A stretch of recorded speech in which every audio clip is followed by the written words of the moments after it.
Hi friends, welcome to Hariom consultants. कैसे हैं आप? लास्ट टू लास्ट वीडियो में हमने आपसे कहा था कि 408 टू स्टडी वीज़ा के लिए डिटेल में आपको वीडियो चाहिए तो हमारी बुक्स में है, तो वो हम बना रहे हैं। How to convert 408 temporary activity visa to study visa. अब इसमें हम दोनों वीज़ाज़ के बारे में आपको फिर से बताएंगे, स्पेशली इस लिंक को लेके कि आपको कन्वर्जन करना है। तो सबसे पहले अगर आपने सब्सक्राइब नहीं किया तो सब्सक्राइब कर लीजिए। इस तरह के इन्फॉर्मेटिव वीडियो हम लेकर आते हैं इस चैनल पे। And then if you want to use our services for filing your visa तो आप कॉन्टैक्ट कर सकते हैं। But before filing we always discuss your case. Discussion के बाद ही हम फाइलिंग पे प्रोसीड करते हैं, after making every clarity to the client. तो नंबर फ्लैश हो रहा है, इस पर आप जूम मीटिंग बुक कर सकते हैं। Just WhatsApp hello and you will get the details how to book the slot. Right, तो स्टार्ट करते हैं आज का वीडियो। तो basically 408 is a temporary activity visa. पहले एक ये अफवाह फैली हुई थी, कई बार अभी भी आपके दिमाग में कोई डाल देता होगा कि 408 तो बंद हो गया, वो कोविड के टाइम पे चलता था। इसका मैं क्लैरिटी एक लाइन में देता हूँ कि 408 का एक नई स्ट्रीम कोविड के टाइम पे एक्टिवेट की थी इन्होंने, कोविड स्ट्रीम थी वो बंद हुई है। उसके अलावा 408 पहले भी चलता था, 408 अभी भी चल रहा है। ठीक है ना, ये आप क्लियर करेंगे। 408 कभी बंद नहीं हुआ, अभी भी चल रहा है, नंबर वन।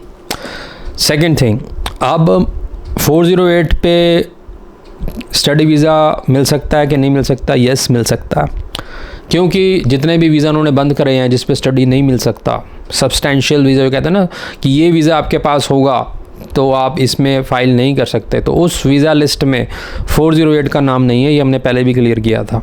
राइट, तो अगर आपके पास 408 वीज़ा है, टेम्परेरी एक्टिविटी वीज़ा किसी भी स्ट्रीम में, अब इसमें 7-8 स्ट्रीम्स हैं जो मोस्ट प्रोमिनेंटली यूज़ की जाती हैं। वो है एक इनवाइटेड स्ट्रीम जिसमें आप कोई कॉन्फ्रेंस अटेंड करना चाह रहे हैं, कल्चरल होता है, कोई फंक्शन है वहाँ पर वो अटेंड करना जाना चाहते हैं, आपके पास इनविटेशन है।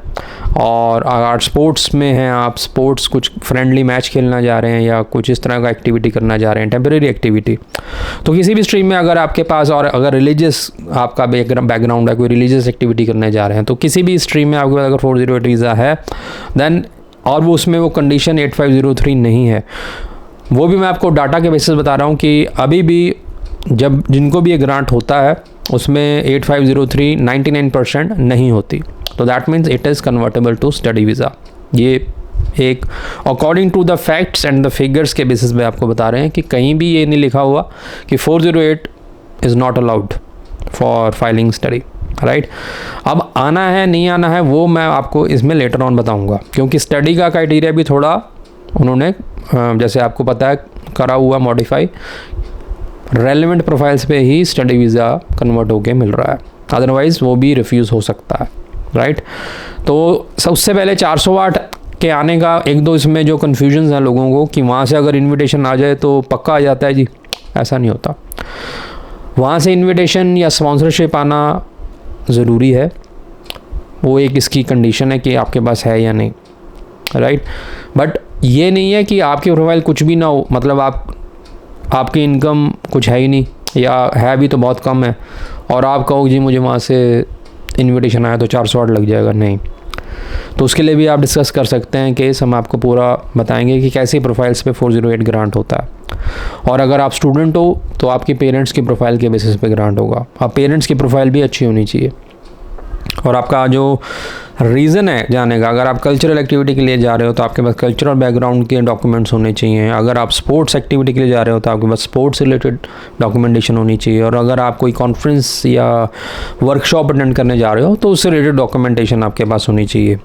ये एक चीज़ है। उसके बाद फाइनेंशियल प्रोफाइल, अगर आप स्टूडेंट हो तो पेरेंट्स की अच्छी होनी चाहिए। अगर आप खुद ही अप्लाई कर रहे हो, आप कमा रहे हैं, मतलब आपकी फाइनेंशियल प्रोफाइल है, ITR है, तो वो अच्छा होना चाहिए। ठीक है, बाकी उधर से जो इनविटेशन के डॉक्यूमेंट्स हैं दैट आर इम्पॉर्टेंट, बट ऐसा नहीं है कि सोलली उन्हीं के बेसिस पे आपको वीज़ा ग्रांट हो जाएगा। दोनों तरफ से उन्होंने देखना है। और सबसे इम्पॉर्टेंट, आपका कोई रिफ्यूज़ल पहले नहीं होना चाहिए। अगर आपका विजिटर में रिफ्यूज़ल है तो 408 आप नहीं फाइल कर सकते, उसमें एक कंडीशन है। तो ये बात हो गई 408 की। अब सब आपने केस डिस्कस कर लिया, 408 आपका ग्रांट हो गया, विदाउट कंडीशन आ गया। Now what's next? नेक्स्ट है आपने वहाँ पर विज़िट करना है प्रॉपर डॉक्यूमेंटेशन के साथ जो आप करने जा रहे हो।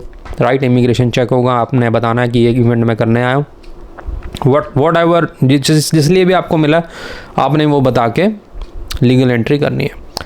उसके बाद अब आते हैं स्टडी के ऊपर। अब स्टडी किन को मिल रहा है, तो ये आप ध्यान रखें, स्टडी वीज़ा तभी मिलेगा जब आप जेन्युइन स्टूडेंट की क्लॉज को क्लियर करेंगे। जेन्युइन स्टूडेंट क्या है? जेन्युइन स्टूडेंट ये है कि आपका जो भी आप कोर्स वहाँ पकड़ रहे हो वो आपकी जो भी आपने स्टडी पहले किया हुआ है या जो भी आप काम कर रहे हो उससे मैच होना चाहिए। अगर वो ऑल टुगेदर डिफरेंट तरफ आप जा रहे हो तो आप फिर जेन्युइन स्टूडेंट नहीं लगेंगे, फिर आप यही लगेंगे कि बस एक आप सहारा ले रहे हो कि किसी तरह वहाँ रुकना है। तो ऐसे प्रोफाइल में वीज़ा ग्रांट नहीं होता, नहीं हो रहा अभी भी, सिर्फ उन्हीं को वीज़ा मिलेगा। अब ये सेम चीज़ एप्लीकेबल यहाँ से भी है, ऑफशोर से भी, राइट। टेफ के लिए बात कर रहा हूँ, टेफ ही है जो trade courses, technical and applied further education, वहाँ ऑन शोर भी कर सकते हो 408 लेके और यहाँ से भी कर सकते हो, हम अप्लाई करवाते हैं। अगर आपके पास 408 वीज़ा है, if you want to hire our services तो आप हमें कांटेक्ट कीजिए, फाइल हो जाएगा, राइट। ऑन शोर भी ऑप्शन है और ऑफ शोर भी है। अब आता किसका है, इसको ऑफर लेटर मिलेगी, ये उसी को मिलेगी जिसके पास बैकग्राउंड प्रॉपर है। अगर आप कंस्ट्रक्शन में जाना चाहते हो, कंस्ट्रक्शन का कोई कोर्स करना चाहते हैं, तो सबसे इम्पॉर्टेंट आप फ्रेशर होने चाहिए, राइट। +2 की हुई है और ये वीज़ा लग गया आपका। अगर ऑनशोर करना किसी भी तरह तो आप करेंगे तो +2 इज़ बेसिकली वो है ना, खाली मतलब क्लियर पिक्चर से अभी कुछ लिखा हुआ नहीं है, कोई कोर्स में नहीं घुसे, तो वो है चीज़। तो फिर आप जो भी लिखोगे ना वो मान लेंगे भाई +2 करिए, उसके बाद आपका इंक्लिनेशन इस तरह है तो आप ये कोर्स कर रहे हो। प्रॉब्लम वहाँ पर आती है जब आप +2 के बाद इकोनॉमिक्स में घुस गए या किसी और जगह पर घुस गए और फिर उसके बाद आप सोच रहे हो कि इधर कंस्ट्रक्शन या वुडवर्क या इस तरह की चीज़ों में जाया जाए, तो उसमें प्रॉब्लम आएगी, क्योंकि फिर आप जस्टिफाई करना आपको मुश्किल है। उसको जस्टिफाई करने के लिए भी तरीके हैं, बट वो वर्कआउट करते हैं नहीं करते, that all depends on the officer. उसका ये है कि अगर आप बैकग्राउंड वैसे ही कुछ बना लें या कोई एडिशनल कोर्स पहले कर लें इंडिया में कि हमने ग्रेजुएशन करी, फिर हमने ये कोर्स करा, हमारा इंटरेस्ट इसकी तरफ है, हमने काम भी किया हुआ है इस फील्ड में, now we want to have some international skill from Australia, तो वो एक बैकग्राउंड जस्टिफिकेशन आपकी बनेगी, ठीक है ना। 100 बातों की एक बात ये है कि स्टडी वीज़ा उसको मिलेगा जो अपनी जस्टिफिकेशन क्लैरिफाई कर पाएगा with documents and his academics और जो भी एक्सपीरियंस है उसके पास। अगर वो क्लैरिटी दे देता है और बीइंग जेन्युइन टेम्परेरी एंट्रेंट वो शो कर देता है कि जी भाई मेरा तो सारा कुछ अच्छा है इंडिया में, मैंने पास ये एक्सपीरियंस है, ये करके मैं अपने इंडिया में मुझे बहुत फ़ायदा होगा, बस ये मेरा ही पर्पज़ है, तो वो क्लैरिटी अगर आप उनको दे देते हो then you will get that. अब ऑफशोर लेना है, ऑनशोर लेना है, that is sole your choice. अगर मेरा सजेशन ये रहेगा, अगर आप एक फ्रेश पास आउट हैं +2 की हुई है 24 में, तो किसी भी XYZ कॉलेज में मत अप्लाई करिए, आप हमारे पास आएँ, टेफ में अप्लाई कीजिए, आपका probability to get offer letter सबसे बेस्ट है, मतलब सबसे ज़्यादा प्रोबेबिलिटी है आपकी आने की, नहीं तो वो ऑफर लेटर ही नहीं देते हैं, टू बी वेरी फ्रैंक। तो आप ऐसे चक्करों में मत पड़िए, सीधा ऑफशोर से ही फाइल लगाएं, सबसे बेस्ट है। अगर आपकी एज हो चुकी है, आप मतलब +2 बहुत पहले की थी, उसके बाद ग्रेजुएशन कर चुके हो, फिर आगे जाके फर्दर एजुकेशन करनी है, फिर 408 वाला तरीका आप अपना सकते हैं, राइट। एंड बाकी आप केसेस कर लेंगे हमारे साथ तो क्लैरिटी ज़्यादा हो जाएगी। ये सब जर्नलाइजेशन हम आपको डिस्कस करते हैं कि ये चीज़ें हो सकती हैं, ठीक है ना। फिर जब आप मीटिंग करेंगे उसमें सारा पॉइंट टू पॉइंट क्लियर होता है एंड देन वी प्रोसीड, ठीक है। तो होप आपको वीडियो अच्छा लगा हो, लाइक शेयर सब्सक्राइब जरूर करें। Thank you very much.